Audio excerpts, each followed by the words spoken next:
Hello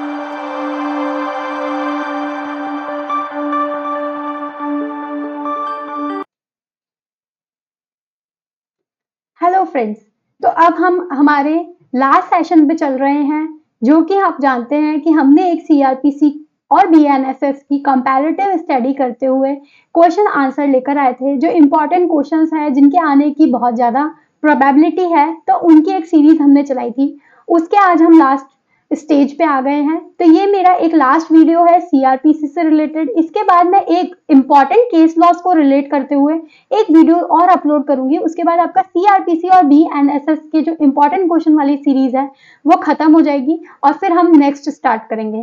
तो आज हम लोग डील कर रहे हैं हमारे आरजेएस मेंस 2025 के लिए, जिसमें आंसर राइटिंग में सीआरपीसी की अगर हम बात करें तो सेक्शन 353 से लेकर के 482 के प्रोविजंस, वहीं अगर हम बीएनएसएस की बात करें तो सेक्शन 392 से लेकर के 528 के सारे सेक्शंस को हम डील करेंगे। तो चलिए क्वेश्चन नंबर 1 को देखते हैं। सबसे पहले क्वेश्चन नंबर 1 हमें बताता है what do you mean by term judgment, how it is delivered. तो सबसे पहले अगर हमारे पास क्वेश्चन आता है कि हम डिलीवर जजमेंट से क्या समझते हैं और वो कैसे डिलीवर किया जाता है, तो देखिए सबसे पहली बात है कि जजमेंट को कहीं पे भी डिफाइन नहीं कर रखा है। जो वर्ड जजमेंट है हमारा, इसको कहीं डिफाइन नहीं किया है सीआरपीसी में या बीएनएसएस में। लेकिन जजमेंट क्या होता है? The judgment means a decision in a trial which decides a case finally. मतलब कि ये एक डिसीजन होता है किसी ट्रायल में जो केस को फाइनली डिसाइड करता है। So far as the court trying the case is concerned and terminates it in either a conviction or acquittal of the accused। मतलब कि ये किसमें टर्मिनेट करता है? या तो आप कन्विक्ट करेंगे या फिर एक्विट करेंगे। अब हम इसके इंपॉर्टेंट केसेस देखते हैं। तो एक केस है state of Bihar versus Ram Naresh Pandey and another. वहीं पे चरवाका नाथ वर्सेस बानी माधव का केस है, जिसमें क्या बताया है? Judgment means a judgment of conviction or acquittal but not an order of discharge under section 245 of CRPC and section 268 of BNSS। तो अगर मान लीजिए आपसे ये पूछ लिया जाए क्या जजमेंट के अंदर डिस्चार्ज आता है, तो हम बोलेंगे नहीं। ये जो दो इंपॉर्टेंट केस लॉस थे, इनमें सुप्रीम कोर्ट ने हेल्ड किया है कि जजमेंट का मतलब होता है ईदर कन्विक्शन और एक्विटल, लेकिन ये डिस्चार्ज की कैटेगरी में नहीं आता है। अब हम नेक्स्ट बताते हैं कि जजमेंट का डिलीवरी कैसे होती है। तो डिलीवरी ऑफ जजमेंट की अगर हम बात करें तो देखिए, the judgment in every trial in a criminal court of original jurisdiction shall be pronounced in open court में प्रोनाउंस किया जाएगा। किसके थ्रू? प्रिसाइडिंग ऑफिसर के थ्रू किया जाएगा। कब? जैसे ही टर्मिनेशन हो जाएगा ट्रायल का। After the termination of the trial, जैसे ही टर्मिनेशन होगा ट्रायल का, वैसे ही आप जजमेंट प्रोनाउंस करेंगे एंड पार्टीज और उनके प्लीडर को नोटिस दिया जाएगा कि आपका जजमेंट सुनाया जा रहा है। अब जजमेंट को कैसे सुनाएंगे? या तो आप पूरे जजमेंट को डिलीवर कर दीजिए, या फिर ऑपरेटिव वोल जजमेंट को रीड कर दीजिए, या फिर ऑपरेटिव पार्ट ऑफ जजमेंट को रीड कर दीजिए। ऑपरेटिव पार्ट ऑफ जजमेंट को रीड कर दीजिए, एक्सप्लेन कर दीजिए इसके सब्सटेंसेस किस लैंग्वेज में? In the language which is understood by accused और हिज प्लीडर। तो यहाँ पे जो एक इंपॉर्टेंट पॉइंट है वो ये दे रखा है कि हमेशा हम हर जगह चार्जेस बनाने हैं, लैंग्वेज ऑफ कोर्ट होगा, सब जगह हम लैंग्वेज ऑफ कोर्ट पढ़ के आते हैं। लेकिन ये जो उसको आप एक्सप्लेन कर रहे हैं सब्सटेंस वगैरह, ये किस लैंग्वेज में करेंगे? उस लैंग्वेज में करेंगे जो अक्यूज समझता है, या फिर उस लैंग्वेज में हम बताएंगे जो प्लीडर समझता है। तो मेरे अकॉर्डिंग ये 3 पॉइंट्स आपको क्लियर हो गए होंगे। नेक्स्ट पॉइंट पे चलते हैं। देखिए जहां पे भी हमने क्लॉज 1A सेक्शन 1 के क्लॉज ए के अंदर अभी ऊपर बात करके आए हैं, तो प्रिसाइडिंग ऑफिसर क्या या तो खुद के हाथ से लिखेगा और साइन करेगा स्क्रिप्ट को, और अगर उसने खुद के हाथ से नहीं लिखा है तो हर पेज को वो साइन करेगा और डेट लिखेगा, delivery of judgment in open court. ठीक है, ये इंपॉर्टेंट प्रोविजन नहीं है। इसको यहाँ पे मेंशन करने के पीछे रीजन ये रहा है कि अगर ये मोटी मोटी बात आपके माइंड में रहेगी और बड़ा क्वेश्चन आता है तो आप इसमें से कुछ लिख सकते हैं वहां पे। अब देखिए ये बता रहा है वेयर द जजमेंट और द ऑपरेटिव पार्ट, अगर उसको रीड आउट कर दिया गया है, ठीक है, as the case may be, it shall be dated and signed by the presiding officer in court and it is if so not written, उसके हाथ से लिखा हुआ नहीं है तो हर हर जजमेंट के हर पेपर के ऊपर साइन करेंगे, ये मैं आपको ऑलरेडी बता चुकी हूँ। अगर इसको कहाँ पे सी के अंदर पॉइंट के अंदर इसके मतलब बताया गया है, सी पॉइंट कौन सा है, ये वाला पॉइंट, कि ऑपरेटिव पार्ट को उसको बताया जाएगा उसकी लैंग्वेज में, ठीक है। तो इमीडिएटली उसको क्या किया जाएगा, उसके प्लीडर वगैरह को immediately copies free of cost दी जाएगी। तो ये तीनों पॉइंट उसके हैं। अगर मान लीजिए अक्यूज जो है वो कस्टडी में है तो जजमेंट की डेट पे उसको बुलाया जाएगा, ब्रॉट अप किया जाएगा कि वो पूरा जजमेंट सुन सके। अगर अक्यूज कस्टडी में नहीं है तो उसको कोर्ट को अटेंड करने के लिए या उसके लिए बोलेंगे भाई इस दिन तुम्हारा जजमेंट सुनाया जाएगा और आपको प्रेजेंट रहना है। अब नेक्स्ट पॉइंट पे चलते हैं कि देखिए अगर पर्सनल अटेंडेंस को डिस्पेंस कर दिया गया है और जो सेंटेंस है वो या तो फाइन का है या फिर एक्विटल का है, तो ऐसे पर्सन को आना जरूरी नहीं है। इसका प्रोविजो क्या कह रहा है, जहां पे एक से ज्यादा अक्यूज्ड है और ना उन अक्यूज्ड अटेंड नहीं हो रहे हैं, तो एक अक्यूज्ड के अनड्यू डिले के लिए, डिस्पोजल करने के लिए किसी एक की प्रेजेंस में भी आप है ना जजमेंट सुना सकते हैं, या उनकी एब्सेंस में भी अदर्स की एब्सेंस में भी जजमेंट सुनाए दे सकते हैं। अब ये कह रहा है no judgment delivered by any criminal court shall be deemed to be invalid by reason only of absence of any party। मतलब कि कोई भी जजमेंट इसलिए इनवैलिड नहीं होगा कि किसी पार्टी की एब्सेंस थी या उसके प्लीडर की एब्सेंस थी उस दिन जो प्लेस या डेट नोटिफाई की गई है उसके लिए, जजमेंट के लिए नोटिफाई कर रखी है। इसके रिगार्डिंग प्रोविजंस कहाँ दे रखे हैं, तो section 465 of CrPC and section 511 of BNSS. और जो जजमेंट के रिगार्डिंग जो प्रोविजंस है वो कहाँ दे रखे हैं, 353 सीआरपीसी और 392 बीएनएसएस। मतलब कि यहाँ पे क्या बोल रहा है कि इस सेक्शन के अंदर जो लिमिट दे रखी है इसको कहीं पे, मतलब इस सेक्शन के अंदर जो प्रोविजंस दे रखे हैं उसको कहीं पे भी ये सारी बातें लिमिट नहीं करेगी, और ये सारे जो प्रोविजंस है उनके सेक्शन यहाँ मेंशन किए हैं।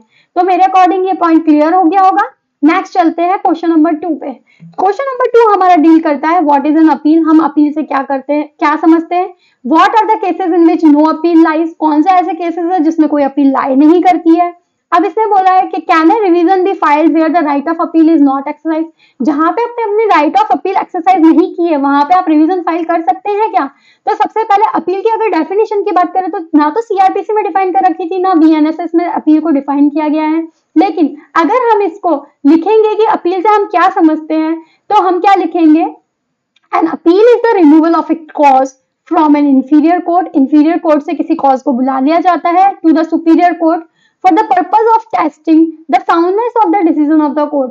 कोर्ट के डिसीजन की साउंडनेस को टेस्ट करने के लिए सुपीरियर कोर्ट के पास कोई चीज लेके जाई जाती है, उसको अपील कहा जा सकता है। The right of appeal is not a mere matter of procedure but a substantive right। ये प्रोसीजर का मैटर नहीं है लेकिन ये क्या है, एक सब्सटैंटिव राइट है। अब मैं वो केसेस डील कर रही हूँ जिसके अंदर कोई अपील लाए नहीं करती है। तो सेक्शन 372 ऑफ सीआरपीसी, वही सेक्शन 413 ऑफ बीएनएसएस हमें बताता है कि कहाँ कहाँ अपील लाए नहीं करती है।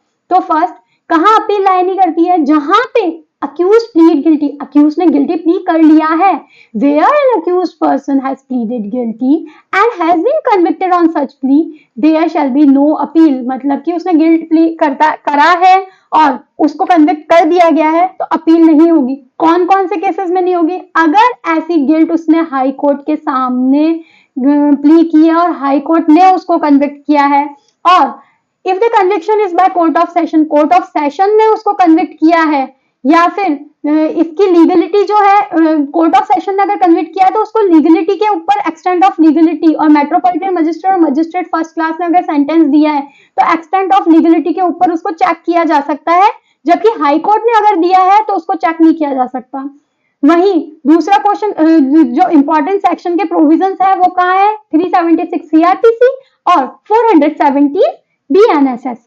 अब सेकंड पॉइंट पे चलते हैं तो क्या बता रहा है, no appeal in petty cases. Petty cases में कोई अपील नहीं होती। रिलेटेड प्रोविजंस कहाँ दे रखे हैं, 374 सीआरपीसी में। वही रिलेटेड प्रोविजन बीएनएसएस की बात करें तो 415 में दे रखे हैं।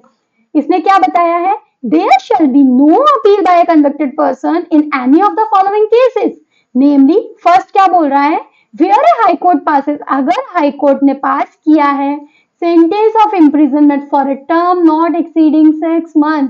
अगर हाईकोर्ट ने 6 मंथ का सेंटेंस पास किया है, 6 मंथ तक का सेंटेंस पास किया है, या फिर फाइन का सेंटेंस पास किया है जो 1000 रुपीज है, या फिर दोनों पास किए हैं, तो उस कंडीशन में पैटी केस माना जाएगा, उसमें कोई अपील नहीं होगी। सेकेंड पॉइंट क्या बोल रहा है, where a court of session और मेट्रोपॉलिटन मजिस्ट्रेट, या तो कोर्ट ऑफ सेशन है या फिर मेट्रोपॉलिटन मजिस्ट्रेट है, उनने क्या दिया है, सेंटेंस ऑफ इम्प्रिजनमेंट दिया है, कितने टाइम पीरियड के लिए, 3 मंथ के लिए, या फिर फाइन दिया है 200 रुपीज का, या फिर दोनों दिए हैं, तो उनकी अपील भी नहीं होगी। That will come under the category of petty offences. Third point क्या बोल रहा है, where in a case tried summarily a magistrate empowered to act under section 260 और 283। हमें पता है 260 क्या है, 260 हमारा जो है सीआरपीसी का, या फिर 283 बीएनएसएस का समरी ट्रायल से रिलेटेड है। वहां पे उनने कोई भी मजिस्ट्रेट ने सेंटेंस दिया है जिसकी जो टर्म है वो जो स्पाइन है जो है वो 200 रुपीज से एक्सीड नहीं कर रहा है, तो उस कंडीशन में भी आप उसको अपील नहीं होगी। प्रोविजो क्या बोल रहा है, प्रोवाइडेड दैट एन अपील में be brought against any such sentence if any other punishment is combined with it. लेकिन अगर इनके साथ आपने कोई और पनिशमेंट भी दे दिया है, उसके साथ कंबाइन कर दिया, तो अपील हो जाएगी, लेकिन इंडिविजुअली इनकी अपील नहीं होगी। लेकिन आगे इसमें बोल रखा है कि ये जो 3 ग्राउंड हमने नीचे बताए, इनके बेसिस पे ये नहीं माना जाएगा कि इसको कंपाउंड मतलब दूसरे ऑफेंसेस को इसके साथ क्या कंबाइन किया गया है। तो पहली क्या बात बोल रहे हैं, आपको ये ऊपर किसी ने मान लीजिए 200 रुपीज के लिए बोल दिया, किसने बोल दिया, मजिस्ट्रेट ने समरी ट्रायल के अंदर 200 रुपीज डिपोजिट कराने के लिए बोल दिया, और साथ में आपको ऑर्डर किया कि आप सिक्योरिटी भी देंगे पीस मेंटेन करने के लिए, तो ये कंबाइन नहीं माना जाएगा। That A direction for imprisonment in default of payment of fine is included in sentence. मतलब कि 200 रुपीज नहीं दिया तो आपको है ना डिफॉल्ट में इम्प्रिजनमेंट होगा, तो ये भी इसके अंदर कंबाइन नहीं माना जाएगा। थर्ड पॉइंट क्या बोल रहा है, that more than one sentence of fine is pass in the case if the total amount of the fine impose does not exceed the amount here in before specified in respected case. Suppose कीजिए 200 rupees था, लेकिन 2-3 cases में किसी में 50 दे दिया, किसी में 20 दे दिया, किसी में 10 दे दिया, तो 100 से ऊपर ही नहीं हुआ, 200 तो क्या, तो इसको भी नहीं माना जाएगा। तो ये 3 ऐसी कंडीशन बताई है जिसके अंदर इनको कंबाइन नहीं माना जाएगा, और ये 3 कंडीशन बताई है जिनके अंदर पैटी ऑफेंसेस माने जाएंगे। अब हम एक इंपॉर्टेंट प्रोविजन से डील करते हैं कि जहां पे भी आपने अपनी अपील की जो राइट थी आपकी, वहां पे आपने अपनी अपील की राइट को एक्सरसाइज ही नहीं किया है, तो क्या रिवीजन फाइल किया जा सकता है? नहीं, वहां रिवीजन फाइल नहीं किया जाएगा। अगर आपके पास अपील की पावर है, अपील की राइट है, तो you have to go towards that right. आप रिवीजन को एक्सरसाइज नहीं कर सकते हैं। लेकिन कई बार कोर्ट क्या करता है कि जहां पे आपके पास अपील की पावर है, आप को नहीं पता है, यू आर नॉट अवेयर, तो उस कंडीशन में उस रिवीजन की पिटीशन को अपील की पिटीशन अपील मान लेता है और अपील के अकॉर्डिंग उसको डील करता है। अब एक इंपॉर्टेंट प्रोविजन है सेक्शन 401 क्लॉज 1 ऑफ सीआरपीसी, वही बीएनएसएस का 442 क्लॉज 1 है। क्या बोलता है, where under this code an appeal lies and no appeal is brought, no proceeding by way of revision shall be entertained at the instance of the party who could have appeal. मतलब वही वाली बात बोली है कि नहीं की जा सकती है, लेकिन जहां पे अपील नहीं होती वहां रिवीजन हो जाता है। चलिए नेक्स्ट क्वेश्चन को डील करते हैं। क्वेश्चन नंबर 3 हमारा है, describe the power of appellate court. अब हमने अपील के बारे में सारे प्रोविजन पढ़ लिए हैं, अब हम देखेंगे कि अपीलेंट कोर्ट की क्या क्या पावर है। तो जो पावर है अपीलेंट कोर्ट की, वो हम दो चीजों में देखेंगे। एक तो अपीलेंट कोर्ट जो है वो कन्विक्शन में क्या, कन्विक्शन के केसेस में क्या पावर रखता है, एक्विटल के केसेस में क्या पावर रखता है, अदर केसेस में क्या पावर रखता है। देखिए, appellant court considers that there is no sufficient ground for interfering, तो वो डिसमिस कर सकता है अपील को। अगर कोर्ट अपीलेंट कोर्ट को ये लगता है कि उसको इंटरफेयर करने की कोई जरूरत ही नहीं है, तो उस कंडीशन में क्या करेगा, उस कंडीशन में डिसमिस कर देगा। अगर सपोज कीजिए कोई भी एक ऑर्डर ऑफ एक्विटल है, ठीक है, तो अपील के अंदर क्या कर सकता है, ऐसे ऑर्डर को रिवर्स कर सकता है, फर्दर इंक्वायरी डायरेक्ट कर सकता है, अक्यूज को रिट्राइड करने के लिए बोल सकता है, कमिट कर सकता है ट्रायल के लिए, उसको है ना गिल्टी या अदर सेंटेंस भी पास कर सकता है। ये तो मैंने अपील का केस बता दिया। अब देखिए कोई अपील की गई है in any appeal from conviction, अगर कन्विक्शन से अपील हुई है तो क्या बता रहा है, रिवर्स कर सकता है फाइंडिंग और सेंटेंस को, और एक्विट और डिस्चार्ज कर सकता है अक्यूज को। मतलब कन्विक्ट हुआ है अक्यूज, तो उसमें क्या करेगा, या तो उसको सेंटेंस को रिवर्स कर देगा ऐसी फाइंडिंग को, या फिर ऐसे कन्विक्शन को एक्विटल में कन्वर्ट कर देगा, या डिस्चार्ज में कन्वर्ट कर देगा, या फिर order him to retried by a court of competent jurisdiction. मतलब या फिर उससे उसके जो सबऑर्डिनेट है उसको कॉम्पिटेंट ज्यूरिसडिक्शन में, जो सबऑर्डिनेट कॉम्पिटेंट ज्यूरिसडिक्शन वाला कोर्ट है उसके पास उसको भेज देगा कि भैया आप इसकी ट्रायल कर लीजिए। और after the alter the finding maintaining the sentence, मतलब वो जो कन्विक्शन का सेंटेंस है उसको तो मेंटेन कर लेगा, लेकिन फाइंडिंग को चेंज कर देगा विद और विदाउट ऑल्टरिंग द फाइंडिंग। अब फाइंडिंग को ऑल्टर नहीं किया, नेचर और एक्सटेंट को ऑल्टर कर देगा, ठीक है, लेकिन एनहेंस नहीं कर सकता उसको, ठीक है।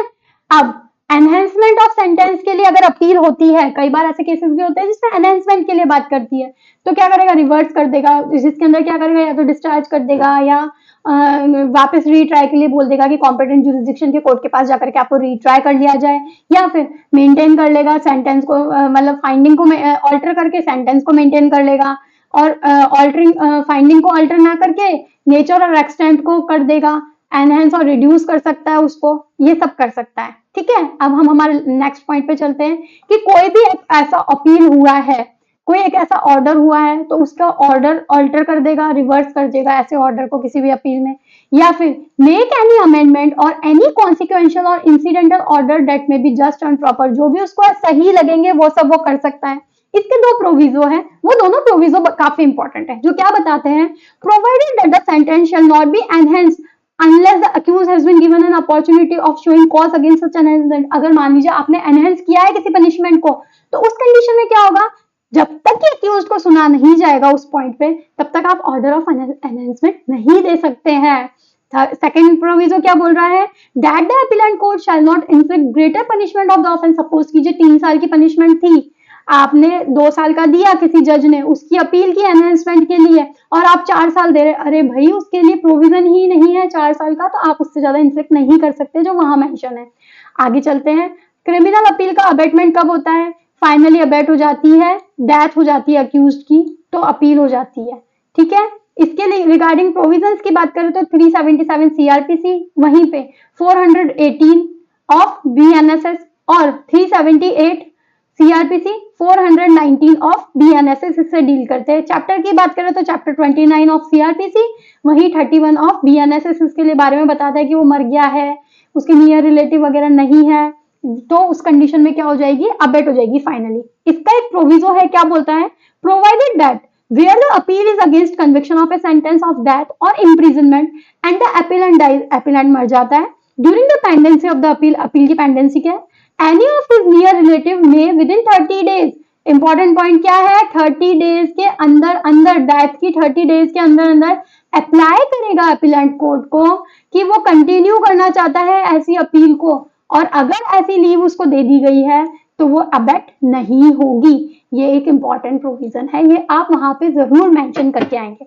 अब कोई भी जजमेंट ऑर्डर आता है अपील का, तो उसकी फाइनलिटी के रिगार्डिंग जो प्रोविजन है, वो अगर सेक्शन की बात करें तो 393 ऑफ सीआरपीसी, 434 ऑफ बीएनएसएस ये बता रहा है ये फाइनल होता है। कौन सी कंडीशन में फाइनल नहीं होता है, तो सेक्शन 377 सीआरपीसी, 418 ऑफ बीएनएसएस, जिसमें ये क्या बताया है कि डिस्पोजल ऑफ अपील कर दी गई है, कन्विक्शन हुआ है, अपीलेंट कोर्ट हियर करता है, डिस्पोज कर सकता है उसको मेरिट के ऊपर, तब उसके अलावा जो भी कंडीशन है उसमें वो फाइनल ही होता है।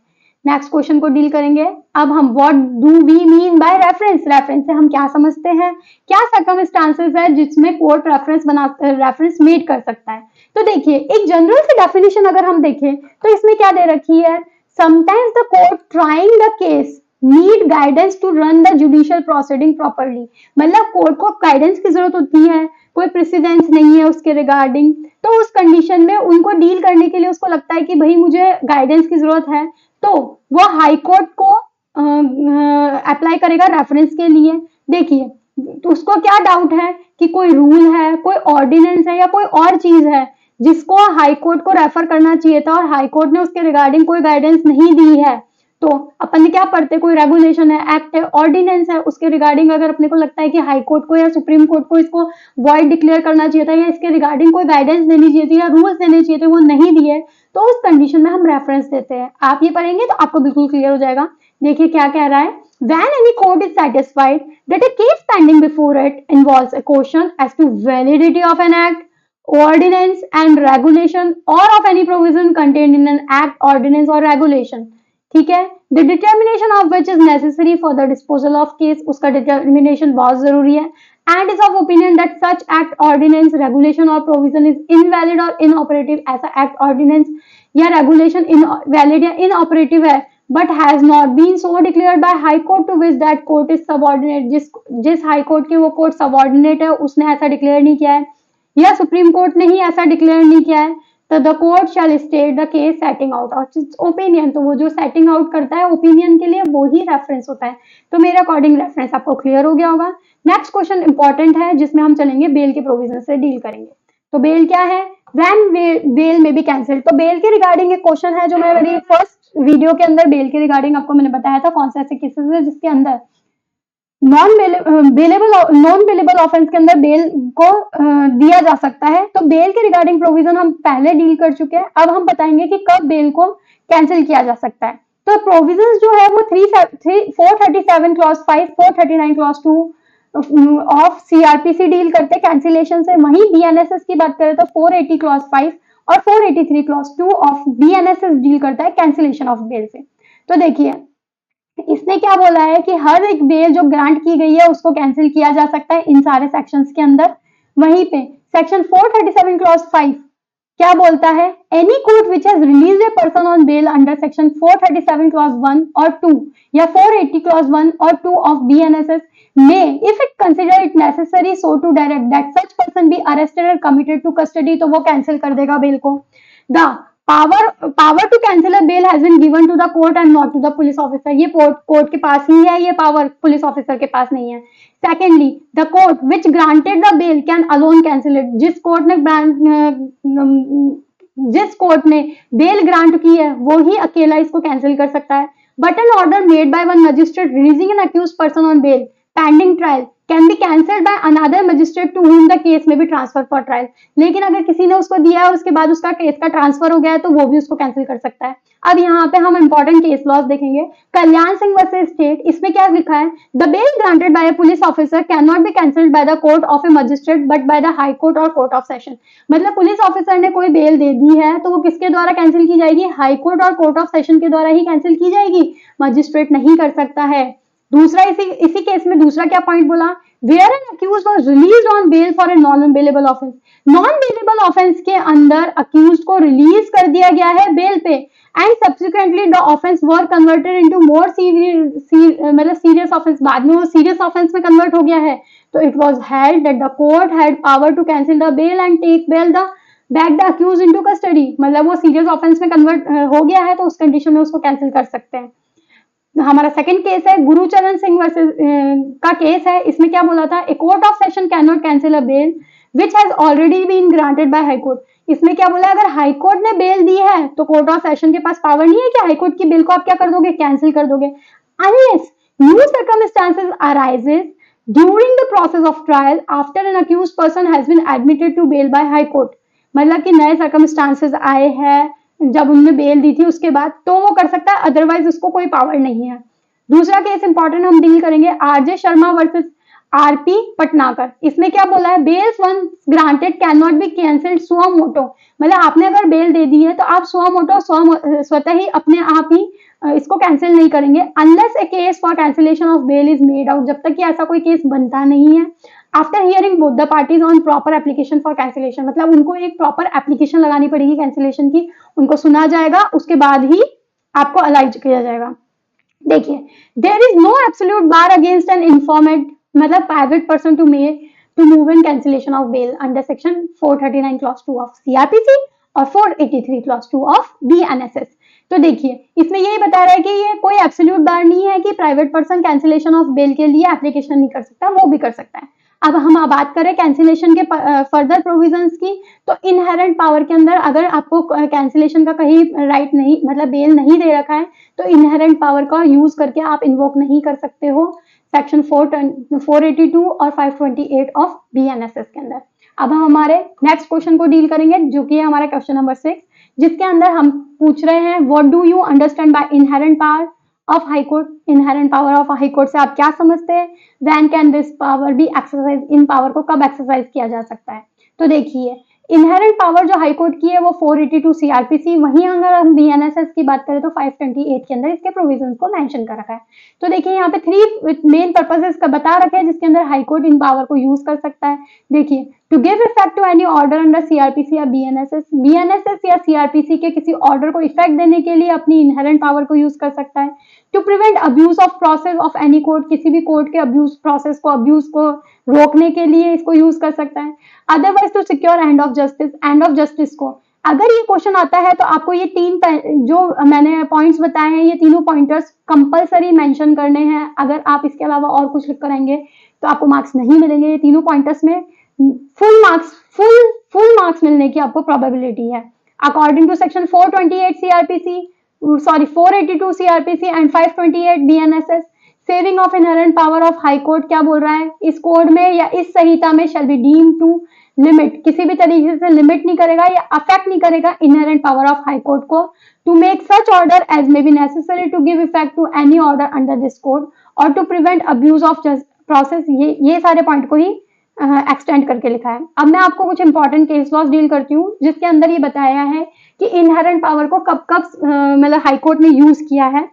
तो देखिए, इनहेरेंट पावर को यूज करते हुए एक जो सबसे इंपॉर्टेंट चीज का ध्यान रखना है वो ये करना है कि it does not override the express provision of law. आप इनहेरेंट पावर का ऐसा यूज नहीं कर सकते जिससे कि जो लॉ के प्रोविजन है उनको ओवरराइड कर दे। अब एक केस देखते हैं Har Prasad versus Radhelal and others. तो इसमें क्या बोला, the inherent power should be separately used to prevent abuse of process of court and to secure end of justice. मतलब को स्पेयरिंगली इसको किस में यूज करना चाहिए कि अब्यूज ऑफ प्रिवेंट करना चाहिए अब्यूज ऑफ प्रोसेस को, या फिर सिक्योर करें एंड ऑफ जस्टिस को। ये किसमें बोला था? हर प्रसाद वर्सेस राधेलाल के केस में बोला था। वहीं गोविंद प्रसाद लठ वर्सेस श्री पॉल के केस में क्या बोला है कि 482 या फिर 528 of BNSS can decide the question whether a particular court has territorial jurisdiction to take cognizance of an offense or not। अगर मान लीजिए किसी कोर्ट के कॉग्निजेंस से रिलेटेड कोई बात आती है कि इसके पास कॉग्निजेंस है, लेने का टेरिटोरियल कॉग्निजेंस है या नहीं है, तो इसको भी 482 सीआरपीसी और 528 बीएनएसएस में इनहेरेंट पावर का यूज लेते हुए हाईकोर्ट डिटरमाइन कर सकता है।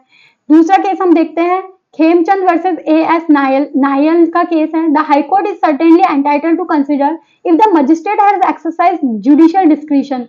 If the high court finds that the magistrate had failed to exercise judicial discretion, it would not hesitate to prevent the abuse of process of law. This power is to be of the courts exercised sparingly but not guidingly। तो इस case में क्या बोला है कि जहां पे magistrate fail हो जाता है जुडिशियल डिस्क्रिशन को यूज करने के लिए, वहां पे भी 482 या 528 के प्रोविजंस को यूज लेते हुए हाई कोर्ट अपना इनहेरेंट पावर को इन्वोक कर सकता है।